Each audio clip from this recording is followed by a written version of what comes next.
friends, this is Andy, vegan. Breakfast time again? Yes. Bananas and hazelnuts and cacao. Yeah, I'm gonna play a little bit with nuts, with the hazelnuts. I'm working in this, finding out a little bit more about the hazelnuts and how to blend them into a mousse. But first I want to know how they react with bananas, for example, or other sweets. Yeah, with cacao. Yeah. So I'm step by step going towards the hazelnut mousse.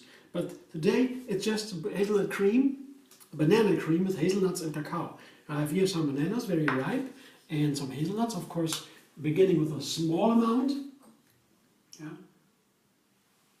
Here 3 bananas or so. Very ripe, you can see. Perfect texture, perfect sweetness. And just maybe 2 tablespoons or so of cacao powder here. I will blend it up, very easy. And let's see, should be a nice cream. I have some water standing at the side. You know, I don't know if I will need it. I don't know whether there's a cacao powder makes it pretty sticky. Yeah. This is only a cream for other fruit. Yeah, it's, these days I like a combination of banana milks or banana creams that you want. Depends, more or less, with some fruit. Yeah. Or even other nuts. Putting more nuts in there, like walnuts recently I did, then it's more filling and more keeping. And I don't need to eat very soon. Today I just take fruit with this, yeah, some nuts only, a little bit of cacao powder. I guess it will do a good job for breakfast and keep, but not too long. Yeah? I can eat later, a little bit later I can eat again.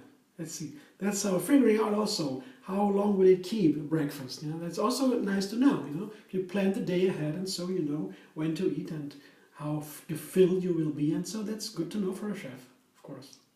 Now blender dance.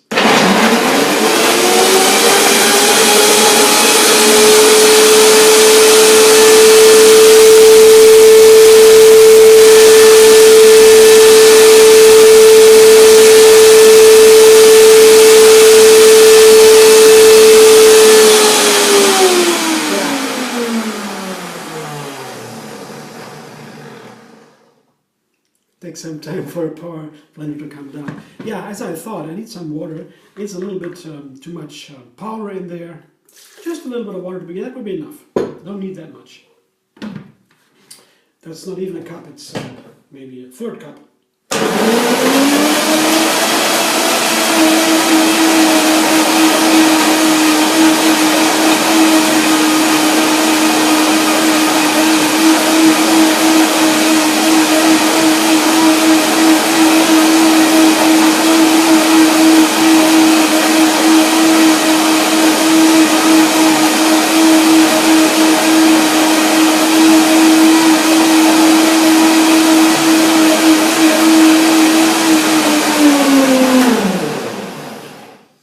And also, if I blend a little bit longer, it will become a little bit more warm.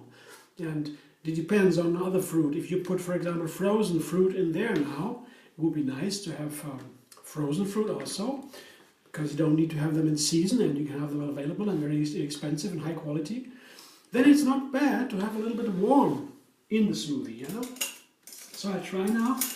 Yeah, texture is okay. Texture is nice. Oh, looks very nice. The Cacao I'll show you in a second. First I try it.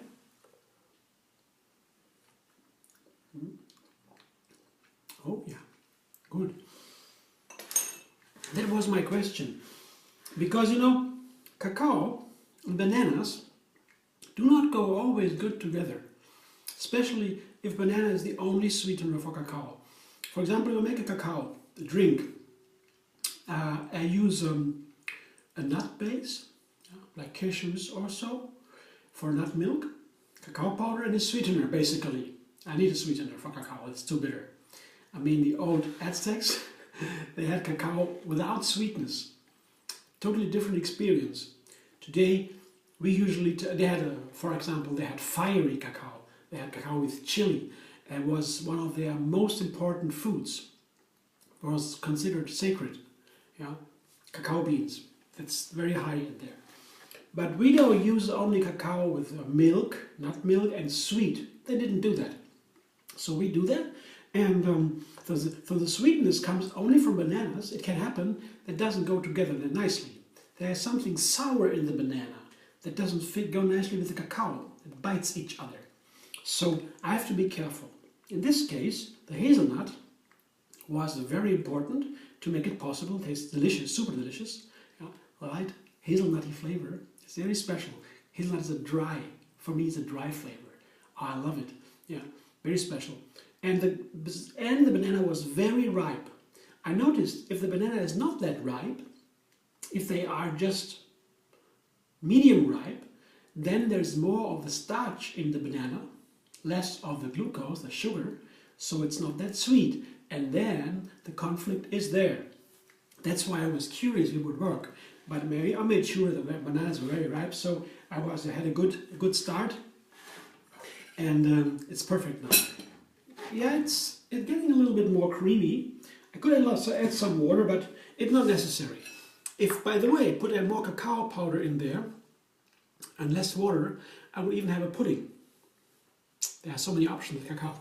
But for now, I show you what I put next to the dressing in the breakfast. Again, I have bananas here. Another banana here, 2 bananas or 3. Same amount as before. Yeah, the slices. Yeah. I like the slices, banana slices. They have a nice bite size and go very well with other fruit as combination. For example, here we have these wonderful sour cherries frozen. I love them. Yeah. And sometimes my taste buds and my belly, they say, hey, cherries time, like today. So I put the cherries into the bananas. They are still frozen, as I said. And on top of that, the color is so nice, red and white, beautiful. And on top of that goes the chocolate cream. See? I show you the cream now. Look at the cream, it's really silky. You see? Wonderful cream. Isn't that beautiful? Perfect breakfast. Yeah, there's so many variations with cacao. Yeah, I mean that's really an amazing fruit. I don't eat it that much. You know, once in a while for sure. It is healthy. And it has not the best health benefits of all, but there are some health benefits too. And you shouldn't overeat cacao. I mean, if you love cacao, enjoy. If you feel great with it, I mean, I wouldn't care that much. But in general, we would say cacao is nice, yeah, sometimes healthy, yeah, has some benefits, but it's not maybe for every day or so. That at least that's what science says. You know? Science in general is of course limited because it has to be holistic, and we don't have a holistic science in general. Medicine is between science and art a little bit as it comes to healing people, but when we have the science with studies where many people are watched over a time and compare groups and these kind of things, then we have some certainty. But it never goes to the single person. It's always different with each single person. Unless we have some scientific laws. Yeah? Scientific laws, they are always probable. Probable for everybody, but there are still exceptions. So science is limited. Yeah? Limited knowledge is the source of knowledge, intuition. Intuition is something what everybody of us has. We have access to intuition, to all the knowledge there is. Yogis found that. That's an amazing finding of the ancient Asian cultures. We go into the meditation, and if we are really pure mind and calm mind, then the door opens to the intuition, and we have every access to all the knowledge there is. So that is the true source of knowledge. But science is so important because everybody can access the knowledge systematically, step by step. That's what we have the schools and universities for, to access this knowledge. Yeah? But it is, as science is limited, of course. The whole holistic, intuitive image of all, that is something different than science, beyond science. But without science, what will we do? Some would know it, Some wouldn't know if it's right or wrong. They have to believe them. Science makes it very accessible for everybody. That's so important about science. It's a way to make democracy work. But now, apart from the philosophy here, my breakfast. I guess that's what really matters, right? Healthy and delicious. That's it. Wow. Vegan, no doubt. Enjoy. I would be glad to see you soon again. You can subscribe MD Vegan on YouTube. Have another recipe every single day. Or Facebook, Twitter, Pinterest, Instagram. Everywhere. Thanks for watching.